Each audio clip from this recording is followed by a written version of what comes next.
नमस्कार दर्शकों, मैं हूं अभिषेक और आप देख रहे हैं अभी न्यूज़। दर्शकों, जैसा कि आप सभी जानते हैं जो ज्ञान-वापी मामला है, इस वक्त तूल पकड़ता जा रहा है और देश के विभिन्न-विभिन्न जगहों से जो धर्मगुरु हैं, उनकी प्रतिक्रियाएँ सामने आ रही हैं। इसी श्रृंखला में आज हमारे साथ मौजूद हैं देवकीनंदन ठाकुर जी महाराज और इनके द्वारा सुप्रीम कोर्ट में एक याचिका दायर की गई है 1991 कानून को लेकर। हम इनसे जानते हैं उसकी ज़रूरत क्यों महसूस हुई इस वक्त जो उन्होंने सुप्रीम कोर्ट में याचिका दायर की है। सबसे पहले आपका स्वागत है अभी न्यूज़ में। मैं हमारे दर्शकों को आप बताएं ज़रा कि ये जो 1991 कानून को लेकर आपने सुप्रीम कोर्ट में जो याचिका दायर की है, इसकी ज़रूरत क्यों आन पड़ी आज? देखिए, जब हम लोकतंत्र देश में रहते हैं तो किसी भी लोकतंत्र देश में किसी भी नागरिक के लिए कोर्ट का दरवाजा कभी बंद नहीं होता, किसी भी विषय को लेकर। लोकतंत्र की सुंदरता इसी में है। अगर कोई व्यक्ति, वो भी उस देश के बहुसंख्यक लोग जिनके ऊपर इतिहास में बहुत बड़ा अत्याचार हुआ, समय बदला, स्थितियां बदली, समय और स्थिति को बदलने के बाद भी अगर वो व्यक्ति अपना दुख रोने के लिए कोर्ट न जा सके तो हमें न्याय कहाँ मिलेगा? हम ये बात पाकिस्तान में तो कह नहीं रहे, आज़ाद देश में, वो भी लोकतांत्रिक देश में कह रहे हैं। लोकतांत्रिक देश की सबसे बड़ी खूबसूरती है कि हम लोग अपनी बात को कभी भी या तो मीडिया से कहें, मीडिया के माध्यम से सबको सुनाएं, अथवा जब न्याय की बात हो तो कोर्ट जाएं। और 91 में नरसिम्हा राव सरकार ने जो कानून बनाया, एक्चुअली वो कानून आपस में ही द्वैषाभासी है। संविधान की धाराओं का उल्लंघन मान सम्मान करने के लिए वो अपमान कर रहा है, बल्कि जो संविधान में धाराएं हैं उनका अपमान वो कानून कर रहा है। तो संविधान का भी अपमान है, मानव जो हम लोग बहुसंख्यक लोग हैं उनका भी अपमान है। संविधान ये कहता है कि हम लोग अपनी पूजा पाठ कहीं भी कर सकते हैं। प्राण प्रतिष्ठा जिस जगह पर देवी देवताओं की होती है वो हमारे लिए बहुत ही क्योंकि ये कुरान की तो क्या नाम है इसके नवाज की तरह कहीं भी नहीं कर सकते। जिन जगह पर देवी देवता की प्राण प्रतिष्ठा होती है, मूर्ति पूजा होती है, जहाँ प्राण प्रतिष्ठा हो चुकी होती है हम वहाँ पूजा करते हैं और उस जगह को हम छोड़ नहीं सकते। वो हमारे ईश्वर की, क्योंकि आप जानते हैं हमारे यहाँ जब भी कोई मंदिर वगैरह बनाते हैं तो संपत्ति ठाकुर जी के ही नाम कर दी जाती है। तो वो सारी जगह जो अयोध्या में चाहे राम जी हों, काशी में चाहे भोले बाबा हों, मथुरा में कृष्ण हो, ये सब जगह ठाकुर जी की। और ठाकुर वहाँ कानून बना दिया कि अब इसके बाद कोई लड़ाई नहीं होगी, अब जो जहाँ है वहाँ रहेगा। तो इसलिए सुप्रीम कोर्ट गए हैं कि हमारे कृष्ण की जगह हमें चाहिए, हमारे भोलेनाथ की जगह हमें चाहिए और हमारे संविधान में जो हमें अधिकार मिला है उसे हमें वंचित नहीं करना चाहिए। हम उसमें रहेंगे, लोकतंत्र जिंदा रहे, भीड़तंत्र हावी ना हो, इसके लिए हमें जाना जरूरी लगा। जैसा कि अभी आपने कहा कि हम अपनी जगहों पर ही पूजा पाठ करते हैं, बड़ी पवित्र जगह होती है ऐसी हिंदू संस्कृति में, जैसा कि हम और आप सभी जानते हैं।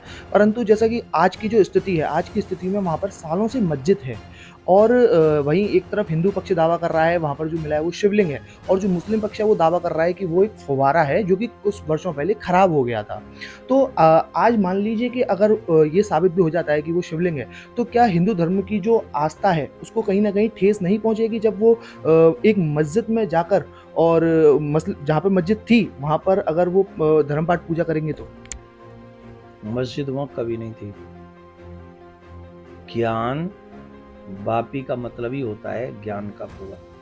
इसका मतलब समझ रहे हैं आप क्या है? काशी आध्यात्मिक नगरी जो है, राजधानी है हमारे अध्यात्म जगत की, वहाँ शिव हैं। शिव कल तक की और प्रतीक्षा कर लीजिए, कल तो सारे चिन्ह उपलब्ध हो जाएंगे, भगवान ने चाहा शिव प्रकट होंगे। सोमवार है और जब शिव प्रकट होंगे तो हम ये दर्शन करेंगे। इन लोगों ने हमारे भावनाओं के साथ बहुत बुरा व्यवहार किया है। हम अभी कुछ कहना नहीं चाहते क्योंकि हम शांति तरीके से इस झंझट को सुलझाना चाहते हैं। जैसे और लोग बयान दे रहे हैं, हम पे भी बयान है, हम पे भी एक से एक कटु शब्द हैं। हमारे उन पे पास एक इतनी सी किताब है, यहाँ पूरे पोथन्ना भरे पड़े, इनको बोलने के लिए जब हम जाएंगे तो समझ भी नहीं सकेंगे। तो इसलिए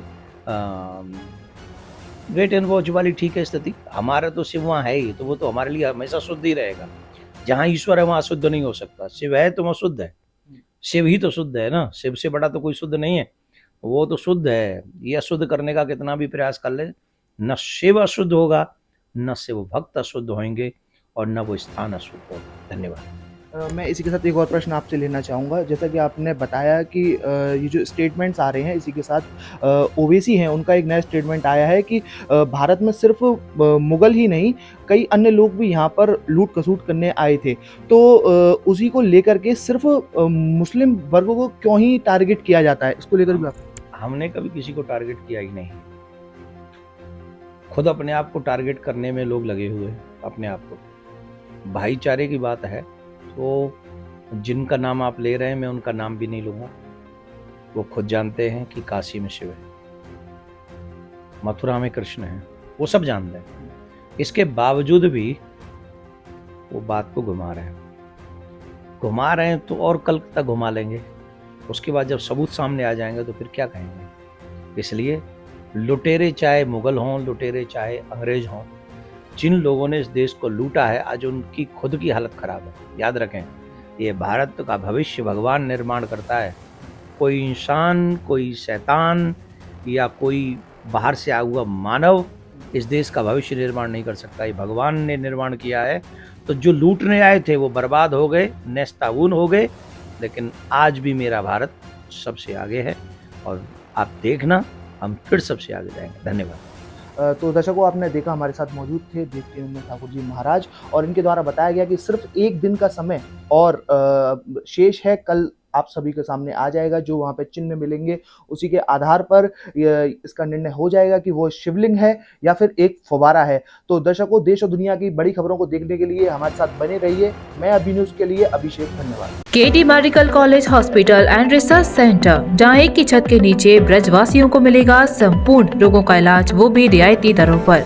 अत्याधुनिक सुविधाओं से लैस operation theatre, MRI, CT scan, colour Doppler, ultrasound, digital X ray, echo, सभी प्रकार की खून और पेशाब की जांचें, न्यूरो से संबंधित रीढ़ की हड्डी व दिमाग के ऑपरेशन, ब्लड प्रेशर व पेट से संबंधित सभी रोगों का इलाज, ब्लड बैंक, डायलिसिस व एम्बुलेंस की सुविधाएं, इमरजेंसी सेवाएं 24 घंटे उपलब्ध। OPD सुबह 9 बजे से लेकर 4 बजे तक। KD medical college hospital and research centre.